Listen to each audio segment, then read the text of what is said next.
मी कसे दिसतोय मला नक्की कमेंट करून सांगा. कारण आम्ही आज निघालो होतो गावी. आता तुम्ही म्हणशीला की परवाच तू गावी जाऊन आलीस आणि परत चाललीस. पण हो, आता मी जाणारच नव्हते. पण आमचे मामा-मामी आलेत आणि ते खूप आग्रह करत होते मला येण्यासाठी म्हणून मी निघालेले.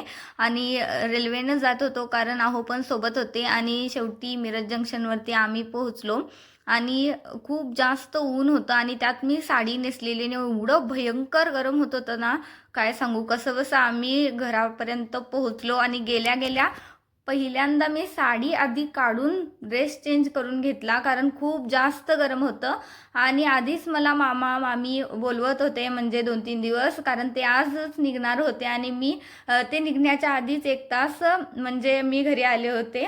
आणि सगळ्यांना व्हिडिओमध्ये घेऊया म्हटलं तर हे बघा कसे लाजून पडत आहे तिकडे तिकडे. आणि शेवटी ती फायनली थोड्या वेळासाठी का होईना पण छान अशी भेट झाली आणि त्यांना भेटून खूप मस्त वाटलं. आणि त्यांनाही मला भेटून रिद्दूला भेटून खूप छान वाटलं आणि ते फायनली निघाले. आणि नंतर मग मम्मीने रिद्दूसाठी ही काही खेळणी आणली होती. तिला डॉक्टरचं किट खूप जास्त आवडतं म्हणून मम्मीने स्पेशली तिच्यासाठी डॉक्टरचं किट घेऊन आलेली. आणि त्यातली ही डॉल बघून बघा आमची डॉल किती खुश होते आणि खूप भारी वाटलं तिला ही सगळी खेळणी बघून. आणि त्यातला हा डॉक्टरचा चष्मा घालून तर त्या मॅडम काय आमच्या खूप जास्त खुश होत्या. आणि बाकीची सगळी खेळणी आता बघू किती दिवस टिकतायत. मम्मीने एवढ्या प्रेमाने तिच्यासाठी आणलेत आणि माझं तर रिलॅक्स असं बसून घेतलं कारण सकाळपासून एवढी भयंकर गरमी होती काय सांगू तुम्हाला.